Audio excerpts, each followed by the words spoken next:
I think the key to being successful in whatever you do, whether you're a grocery store clerk or a professional baseball player, is you've got to be good at it. You've got to be passionate about it, and you got to be able to make money doing it. And if you can find something in the middle of those three things, you're going to be successful, right? Constructing your life is about much more than just building a bank account. Each week, join mindset coach Austin Linney as he interviews guests who are constructing their dream lives and impacting the world around them on a daily basis. If you're an entrepreneur or wanting to start a business, or you just want to hear motivating stories of how others have overcome the odds, you are in the right place. And now for your host, Austin Linney. Guys, welcome back to Construct Your Life. Dude, you know what? It's very rare that I have royalty on the podcast, but I have X, Twitter, whatever you want to call about it. He's so famous. We got the man, Eric, in the house. How are you doing, sir? Wow, what an introduction, Austin. First of all, not factually accurate, but I'll take the ego boost anytime I can get it, man. So great to see you. Thanks for having me here. You know, you're a man of many talents. I know a little bit about your story. I don't know much about it, but why don't you kind of start me in the beginning, kind of how you got to your own law firm and all that kind of stuff like that, and we'll just start from there. Yeah, I'll give you the high level, and if there's anything specifically you want me to talk about more, happy to drill down. But corporate lawyer, started my my career, left Duke Law School and went to Texas and spent a number of years with large law firms down there. Gibson, Dunn & Crutcher, primarily a really good group of lawyers, Gibson, Dunn & Crutcher, and then had a brief layover in Denver, Colorado. And then in 2022, I have to look at the calendar because it's 2024, things throw me off. We launched a law firm called SMB Law Group. It's a small business focused law firm. We primarily represent business buyers from the search fund, entrepreneurship through acquisition, or business buying communities. Yeah, the story is quite interesting, though, how we launched the firm, and happy to talk about that if that's where you want to go. Yeah, well, we're going to dive into that, only because I'm in the midst of it, and I have some things in my past. You know, I always tell this story. I've never told you this story, but this is the craziest story of my life because it was real life watching how the world works. So I had got in trouble with alcohol driving in Austin.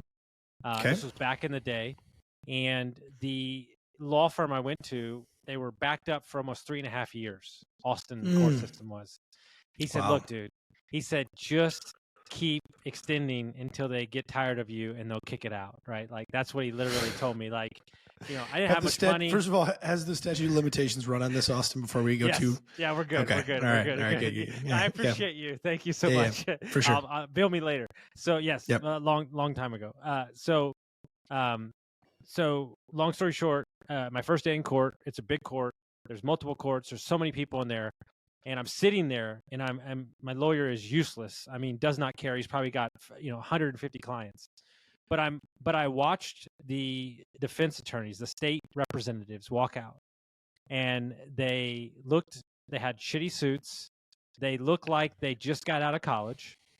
And then I watched the lawyers that represented the clients walk in brand new cowboy boots, $10,000 suits. And he walked right up to the judge and goes, "Hey, Judge, great to see you out on the golf course yesterday, man. It was so awesome. You think we can get this case knocked out of here?" He's like, "Yeah, I'm sure we can wrap it up quick." And I sat there and I go, "Oh, okay. This world we live in is a relationship business, and you could tell who's got, and whether it was right or not, had the money, didn't have the money, had the pool, didn't have the pool." Did you ever have that moment when you were a young lawyer when you got into court? No, so I'm a transactional guy. So I've been to court twice in my life. One was pretend in law school, and then one was helping a little boy get adopted. And I had, I was so nervous. I had a piece of paper, Austin, and it was, shaking in front of me as I was reading. So I'm not your guy if you're going to go to court. Yeah. And so, fun anecdotes about, unequal access to justice and things like that are kind of outside my wheelhouse.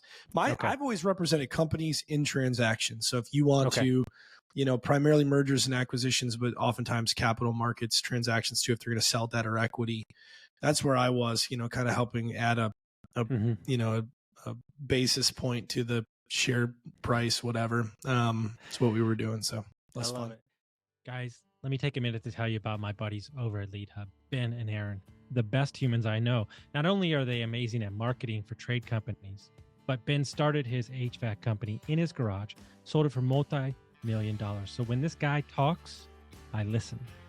When we took over Dietz Mechanical, we had 22 reviews in 22 years. In 7 short months, we went from 22 reviews to 107. We went from a 4.2 to a 4.7. We tripled our Facebook presence and we tripled our calls. If you're an HVAC, plumbing, electric, landscaping company, and you're looking for a no BS approach to marketing, you're looking for people who have done it before, you got to go to leadhub.net. So how did the group come together? Because I'll be frank, if you stack you all next to each other, it looks like an amazing group of people, and I love everybody, but it doesn't, if on the surface, it doesn't look like everybody fits. Within our firm? Yeah. Interesting. It seems like you found the best pieces of each of y'all. Yeah. And you put it together and it's made a great company. Is what I mean is like y'all come from different kind of backgrounds. We do. We all have our own little, if you want to talk about building a business and traction EOS, we all kind of have our own, and it was a lot of serendipity. I don't know that we're lawyers. We're not great business people. We're really good at the law, I think.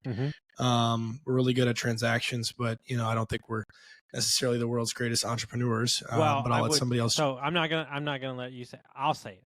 That's a lie. Okay. First of all, you know how to create a business, you know how to create attention, and you know how to care for your clients.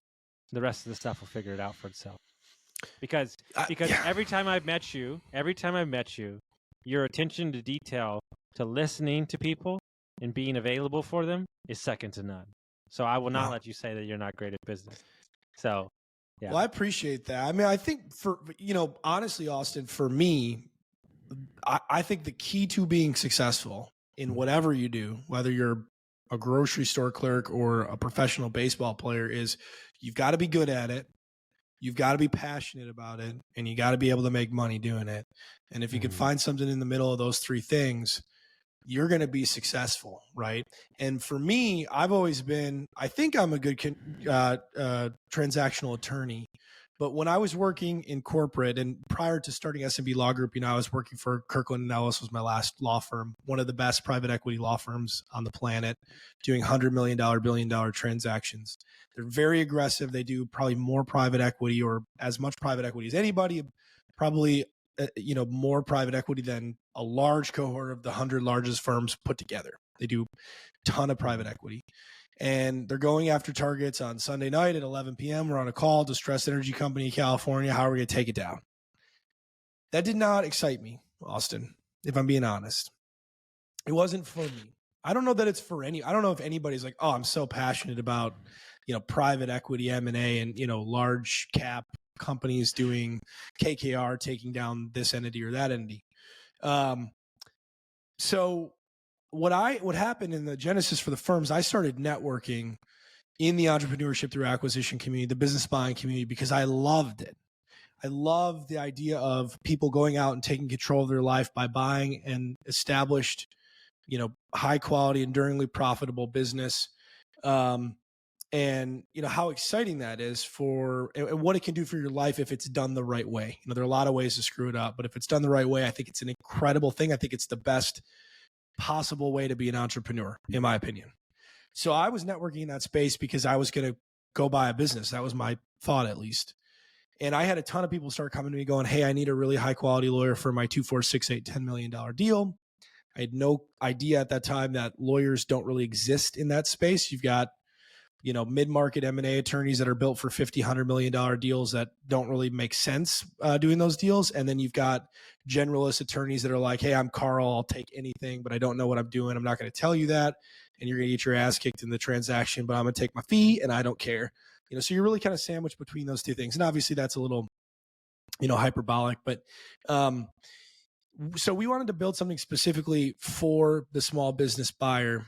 And we all are incredibly passionate within our group about this cohort of people. I mean, love the person, because by and large, the person that's doing it is, there's a certain cast type, and obviously there's, there's, a lot of different people, but primarily they look a lot like you and I. They're 25 to 45-year-old guys and gals that have a family, have done something in corporate, and they want something different for their life. They want to have that control. They want to be able to be at their kid's soccer game at Thursday at 2:00, but also work hard, have unlimited upside, but also just own it, right? They just want to have some freaking control, and if I make $1, I keep $1, as opposed to going to corporate, I make $1 and I keep 10 cents, and so those are people that I really identify with, because that's who I am as a person as well. And then the work I really identify with as well, because I love the nuts and bolts of it. So we all share that within our firm. The people that I brought on, Kevin Henderson, who is an incredible transactional lawyer, helped me found this. Couldn't run this without Kevin. Kevin is an entrepreneur. He's salt of the earth. Same thing with Sam Rosati. Sam is a lawyer by training.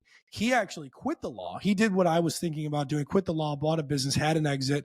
And then we said, okay, we need Sam because of his Main Street experience to kind of help us bridge the gap between really knowing M&A and really knowing SBA, Main Street M&A.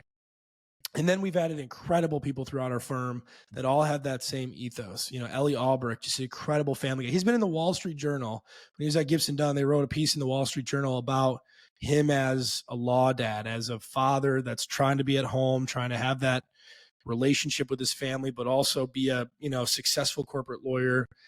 Laura Giesecke, who, she joined our firm. Part of her story was, she wanted to move to a place in South Carolina, be closer to family. And in traditional corporate environments, you can't really do that. So we were able to help her do that through remote work, and the like. And it's throughout our entire firm, our whole group, we really identify with the client and we really love the work. And when you do that, man, like you're probably talking about, you and I are chopping it up at a pizza place in Columbia, Missouri, middle of nowhere, 150 dudes. We're all the same, we're very different, but we're all the same. And we, that there's that identification around values. And when you got that, like, I'll hang out with you guys. I'll talk to you guys about transactions at 3 a.m. I love it. So that's us. As you described the law firm, I think about all those people because I follow all of them. And there's this thing out there, like, do you attract the right people when you know what you're seeking, or like your mission, right? Or like, it just feels like life in general and mindset and business is this big jigsaw puzzle. And when all the timing, because I know we shed some business partners and I brought on some new ones in the last couple months. And when you have that synergy, right? And they all kind of fit together and they all kind of complement each other, but more importantly, want to see each other supported within their family and their business. I mean, you want to talk about an unstoppable force. I mean, and that shows that y'all have done, you just posted $1 billion, you did $1 billion in overall volume transaction. And how long did it take? It took us 18 months to get to over $1 billion. In 2023 though, we did about 950 million. So we did a lot of deals, man, like somewhere in the neighborhood of 100 transactions. Yeah. So you sit here today, right? And you were a lawyer and you had this dream. I want to take back control of my life. Like, in all seriousness, like 950 million in 1 year is crazy. That's insane. That's doing great stuff. Did you, when you started out, did you like think that it would be like this? Like, seriously, like. No, we didn't. So Kevin and I were sitting around when we decided to launch this thing going, what do we want this to be? And do we want to just do a couple deals at a time, sit at our kitchen table, have a better quality of life, make a decent living, and then like go golfing at 2:00? Or do we want to try to build a big enterprise? And I think our decision at the time was we don't know, because we don't know what the market's going to give us. And so let's just kind of ride the wave and see what happens. And I didn't know that this would happen necessarily. But you also, Austin, as well as anybody, and everybody who's going to listen to this is probably an entrepreneur or has been around entrepreneurs. As you say all that, I still don't feel like it's going that great. You know what I mean? Because, right? Yeah. Yeah. It is. Are you It's a kidding? grind every day. Every We day. help people. The interesting thing about our firm is we help people buy businesses because mostly we do some general legal work, but mostly we're helping buy side, small business acquirers. But we are a startup ourselves. We're going from 0 to 1. I don't know that we would characterize ourselves as it being at 1 yet. We're up to about maybe 18 or 19 people headcount wise, and we've got lawyers and we've got support staff. But I don't know when you get to 1, but going from 0 to anything is incredibly difficult.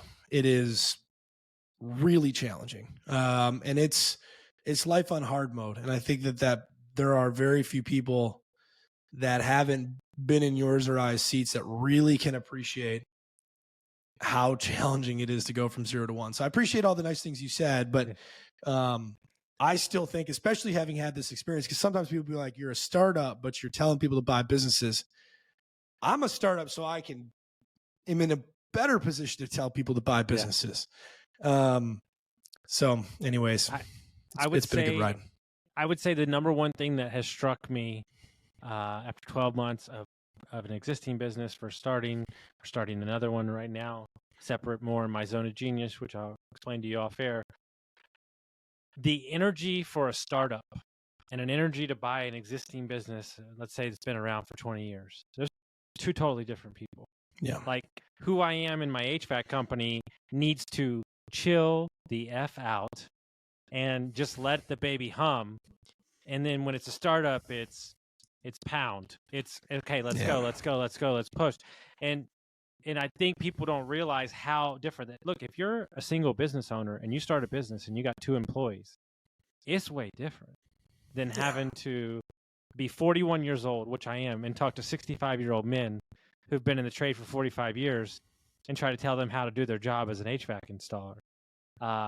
That's more about trust and kind of getting out of their way, and less about, they don't need the rah-rah. And if you give them the rah-rah, they're just going to walk out the door. So it's just, there's so many dynamics when you're buying an existing business. I don't think a lot of people understand that because they might have started a business, right? But that startup energy never leaves you, no matter if you're in year 5 or 7. And so that's been the biggest thing for me, is understanding the different dynamics of how you need to show up in those different scenarios. Right. And somebody said the other day that they wouldn't even characterize acquirers as entrepreneurs. The 0 to 1 guy is the entrepreneur. The acquirer is a business manager. I never heard that. I'm a little hesitant to characterize business acquiring as some easy feat. It's not.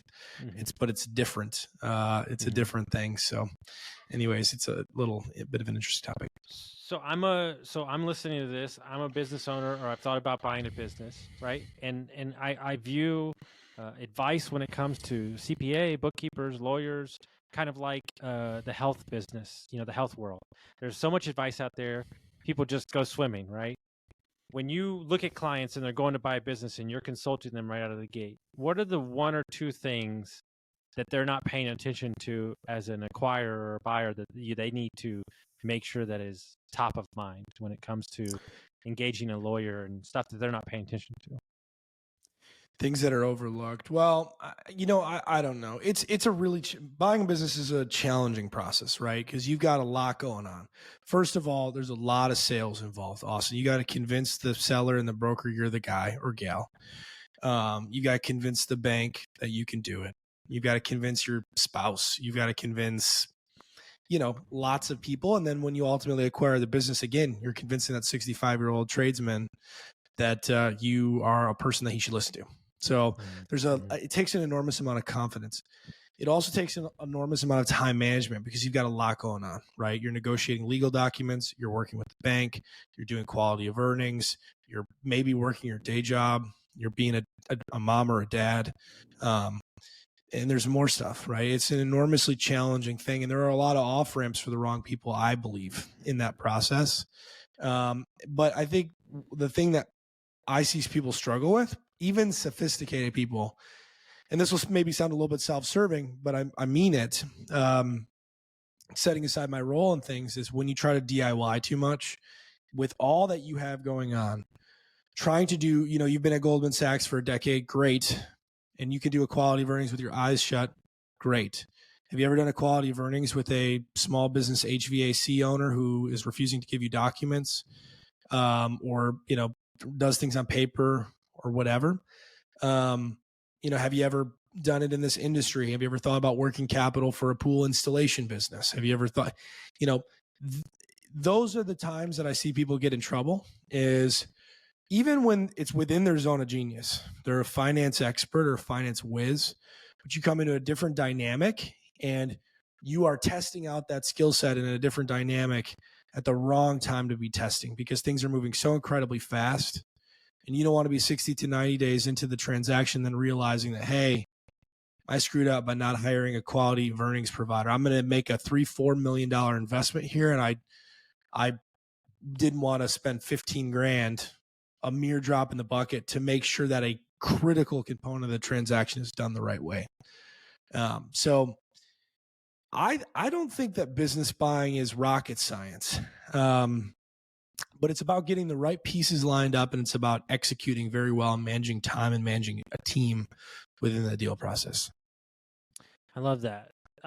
You're very active on social media, especially on LinkedIn and X. It's an interesting world. It says I've been on Twitter for years, but really I've only been on it for 12 months, because I didn't even do it before then. It was like Spanish to me. But I felt like I found my people, and kind of, I would love to hear your journey about the platform and kind of like what you found out about it, because I'd just be interested, because I know you now, but I'd be curious to see kind of where you started and what your views are on it. Well, I think it's evolved tremendously in this period of time. I made my account on August 23rd of 2021. So like pandemic had been going on and it got a little seasoned, and I've been watching a lot of things, and I was like, hey, I was bored at, my corporate gig. So I thought, hey, I'll make an anonymous account, because I knew going out publicly would have been detrimental to my career, possibly a career ender. So I went out anonymously. But what I was focused on when I went out on, call it Twitter, I guess we'll call it Twitter, and we'll call the new version X, was I had known a lot of the characters. I had been watching their conversations, right? Reg Zeller, Nick Huber, a lot of other people, like, many lurkers out there today. And so my objective when I was thinking about buying a business was, I want to get to know these people that are doing all this interesting stuff, because I want to learn from them and whatever. So I had a very targeted focus when I went out. I started tweeting about small business M&A, because that was what I had to offer, and getting to know these people and kind of building a lot of relationships. And fortunately, everybody was incredibly welcoming, friendly, supportive. It's a very niche corner of Twitter, all small business, right? For folks that are not on Twitter, that are listening to this, they think Twitter, like, why the hell are you on there? It's chaos. It can be just like anything else. And I think it's a microcosm of life. If you don't curate your influences, and if you don't curate what you allow yourself to see and who you allow to see you, yes, you will have a lot of terrible things in your life, and you'll have a lot of terrible things in your timeline. Twitter was a little bit easy to curate, because we had a really good group of small business buyers and operators that were talking about small business buying and operating, and I had nothing else. I didn't have Nancy Pelosi or, Chuck Schumer or any of these people shouting about politics. I didn't have even Elon Musk. I didn't have anybody except these small business buyers and sellers. And so I built a lot of really interesting relationships off platform. I think there's a lot of people that I would consider to be friends. Maybe they would consider to be friends. I don't know. You'll have to ask them. But a lot of people that I would consider to be friends that came from social media. And that's how I was able to get traction at first. Never had a desire to build an audience. That was not my objective. I still don't know that that's necessarily my objective. On a daily basis, when I engage on these platforms, the question I ask myself is, what do I enjoy sharing? What do I think is interesting, funny, whatever, that if I put it out there, what's going to come back, right? Mm-hmm. And sometimes you put things out there and you get stuff that comes back that you kind of deserve because of what you put out there. So it's been a little bit of an evolution for me as an individual, but also then the platform has evolved tremendously too. I mean, Twitter becomes X, and now X really is it's an attention seeking game. That's all it is. Who can say the most crazy, interesting, funny, novel thing and get the most attention in the process. So it's a little narcissistic, and it's very ego driven in the current platform. But I still enjoy it tremendously. Maybe that says something about me as a person, but I still have a lot of relationships that have come from the platform and people that I interact with. And on a daily basis, it's good for business. We just had a partnership struck up with Mercury Bank that came from a silly TikTok video that I shared of this girl getting fired, and it went to 25 million people. And I get a DM from somebody at Mercury Bank saying, hey, let's start a partnership with your firm. And the result of it is incredible. They're going to create an onboarding process for our clients where you can open a bank account and get $1,000 within an hour. For our clients, nothing in it for us other than just creating a better process for our clients. And that came from the attention that was garnered from a silly TikTok video. So, you got to balance when you're on these social media platforms of how do you have fun with it personally? How do you do it in a constructive way? And then how do you make sure that you're not allowing, negative influences into your life, because it can be an ugly thing. 100%. I love when businesses, I use Mercury. I love when businesses are quick to see that and then capitalize in the new world. Because I do agree that there's so much opportunity to use it as long as it doesn't use you. And the problem is that I have found, and this is me calling myself out, because I've watched it in other people too, a video goes viral for whatever freaking reason, or a post goes viral, and then you're seeking that second viral within the next 7 days, and you're like, then you start feeling bad, and it's like, okay, dude, hold on. That's not, it's the same thing with the podcast. Like I told my producer, like, never did I think I would have one. Now we're cruising around 600 episodes. I said, what would it look like at 10,000 episodes? And if I just use that as the focus, I have no idea what will happen. And I think that's a better way to use the platforms instead of them using you, which is a daily fight I think a lot of people don't pay attention to. Yeah. I mean, I to quote the greatest football coach ever, Nick Saban, you don't look at the scoreboard, right? When you're running your process, like, what is your objective? What do you need to do to accomplish that objective? And you don't look at the scoreboard. It's why he was screaming at guys in the fourth quarter and they're up by 80 points, because he's not worried about the scoreboard. He's worried about the execution. And this is a little bit of this is very different than running a high level college football program, but it's really not. Also, your life, Austin, is designed to do what? What are you trying to accomplish? What are your goals? And how does this fit into those goals? And when you're sharing content, if you're, augmenting what you're doing based on the scoreboard instead of on the, answering the question of, is this moving me towards my objective of either having fun, doing something business-wise, creating relationships? That's the question. And so that's why if you look at my content, there are a lot of people that have big, successful accounts, and they're really careful. They're really guarded. They're really buttoned up. They don't comment on a lot of stuff. They're really very professional about it. I'm not, I try not to say dumb, embarrassing things, but I also am there when I post something. The question is like, am I enjoying myself as I share this, and if I am, and am I, I don't want to embarrass my team and whatnot, but I'm not as, that's why I think Robert is just a trip, because he's such a good, lighthearted, funny guy. And like to see you and him, like when y'all get in flow, like it's just the best. Right. And I think, for a guy that never, and I'm just saying this to the young people, for a guy who dropped out of college 3 times, and I purposely took about 45 to 60 posts when I joined Twitter for the first time, had my VA type them up in a document, and I hand that out to young people. I truly believe that in those 60 tweets, there are more information than a college MBA could give you. Real life information. I'd love to see those tweets. That's great. I'll send it to you. Yeah, it's amazing. And I did the same thing with Hoffman stuff. Like, there's so much value. I hand it to my sales guys. I give it to my team. I share it with my coaching clients. Yeah. There's so much value and stuff like that, right? And so information's everywhere when you seek it. So I asked this question this morning. Go ahead before I ask the question. What were you gonna say? No, I think you're right. Please continue. I'll elaborate in a second. No, go ahead. You're good. Well, again, it comes back to what you curate here. I mean, we have a high-powered machine that's pumping out information, and it depends on who you're following, right? And I think that's the message to young people: is this is a microcosm. Go look at your, son or daughter's TikTok. Just see who they're following, right? Look at the YouTube videos that they're watching. That's who they're going to become. I have a 5-year-old, and he's brilliant. I don't say that because I'm his dad. He really is. He's off the charts smart. Yeah. And I can watch, if he's watching something on space or numbers, we're talking about that. If he's watching something wild or Mr. Beast or whatever, and they're jumping all over the place, all of a sudden he's jumping all over the place.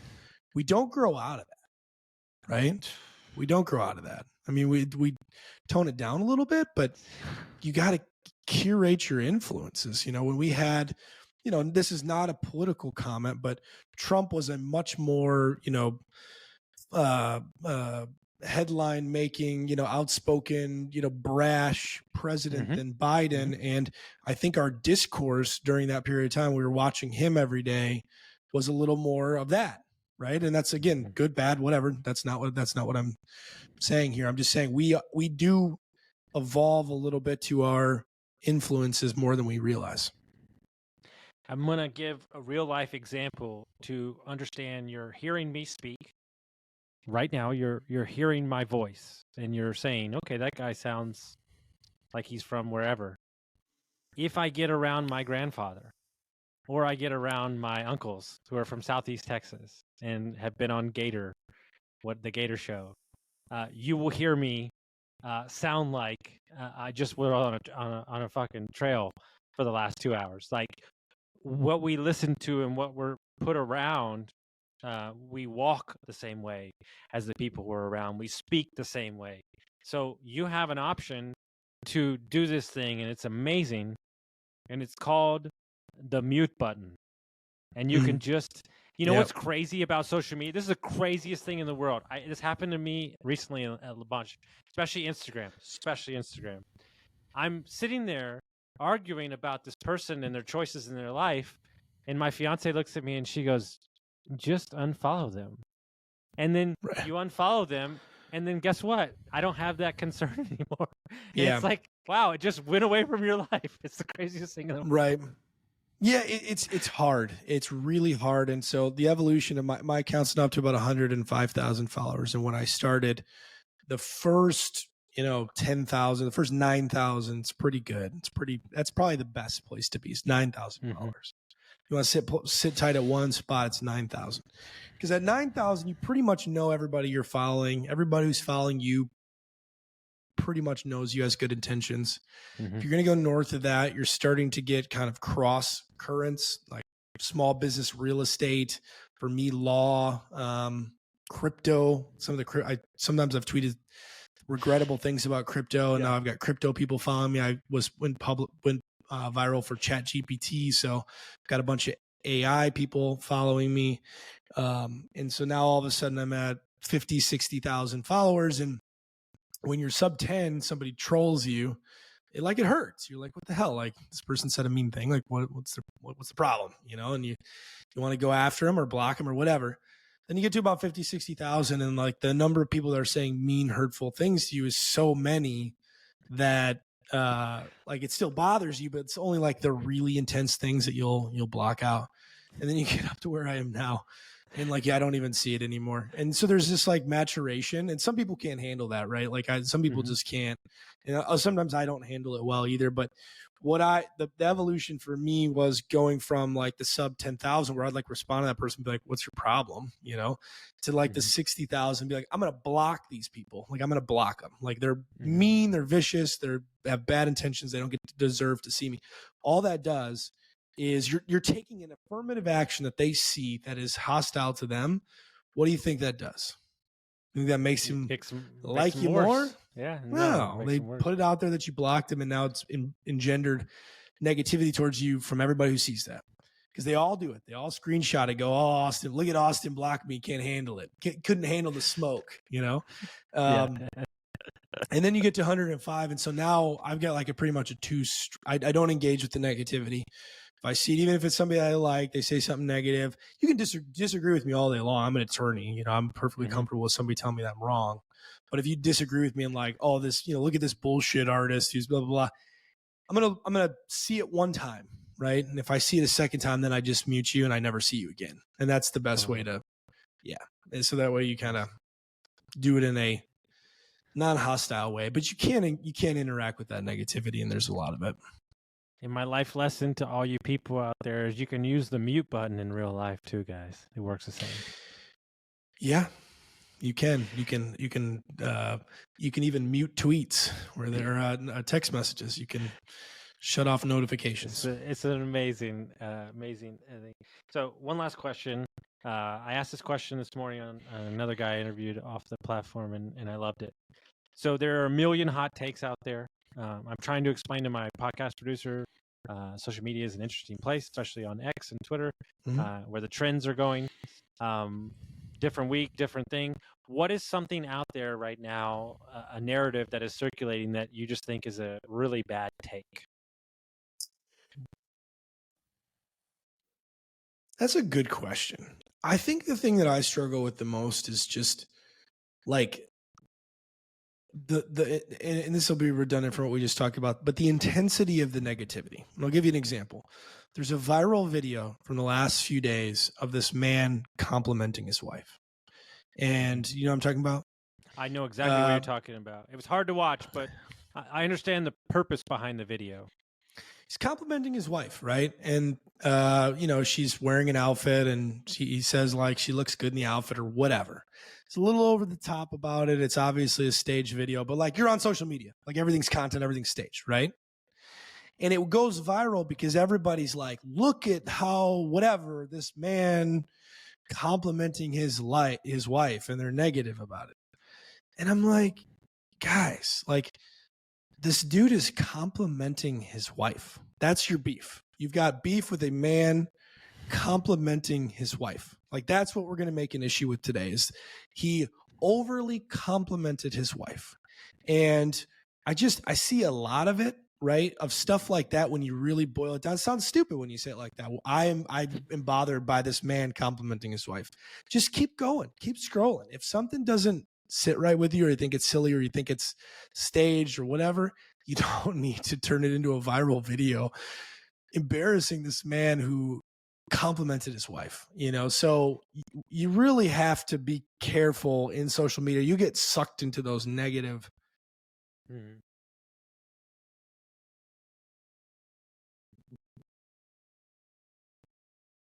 We've created a system where two things are taking place, and it's kind of disheartening, is that everybody needs to fit in a box, number one.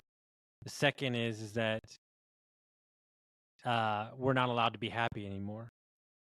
And it's exhausting to me that people allow others to speak into their life what they would never accept for themselves.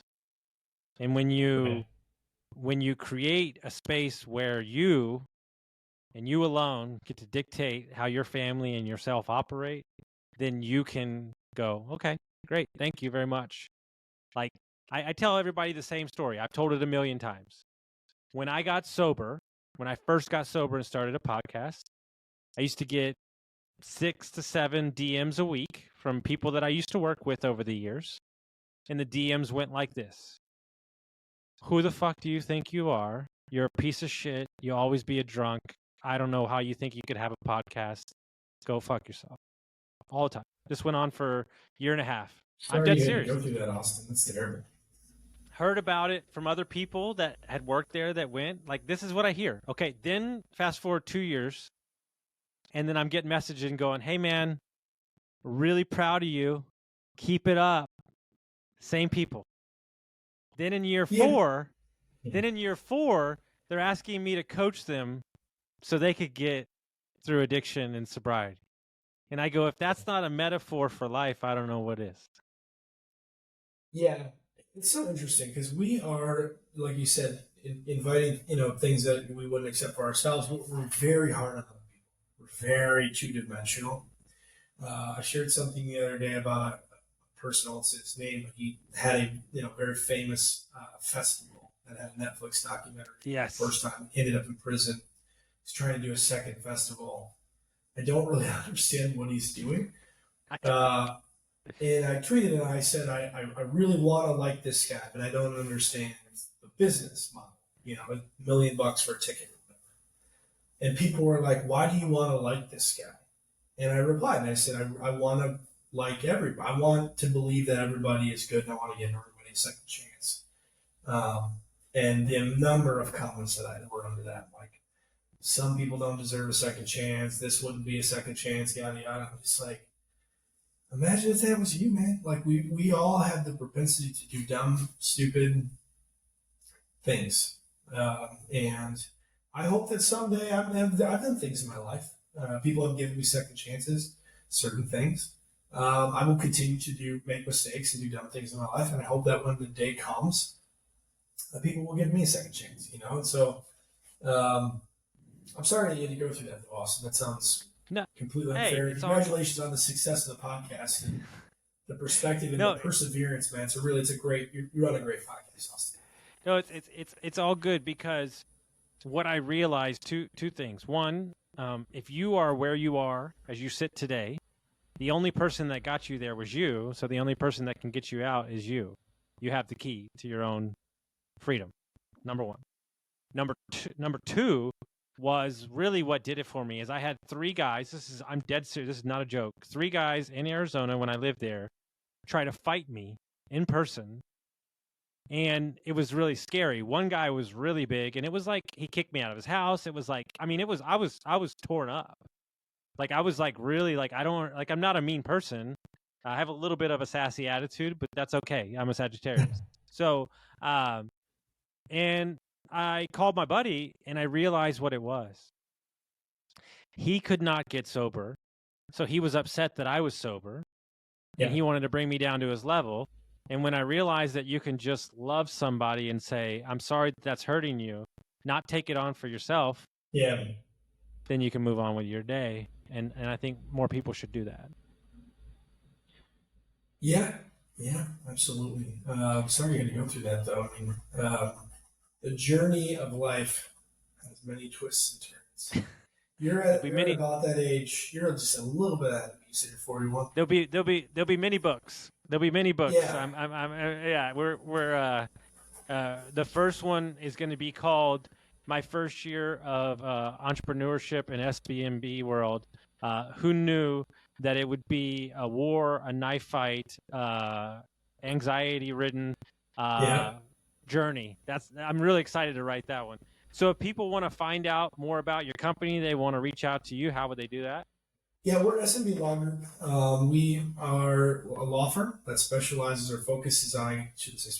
focuses on small and medium-sized business acquisitions, sub $50 million, but really our bread and butter is $2 to $15 million M&A. We've got a program for Main Street buyers as well. I'm on Twitter at SMB_attorney. Pretty easy. Like Deion Sanders says, I'm not hard to find. And our website is SMB Law Group, or SMBlaw.group. So reach out anytime. Always happy to help, David. One of the best lines from Deion Sanders. I ain't hard to find. I love it. Ain't hard Guys, to find. Send this to a friend that'll get some value, and we'll see you next time.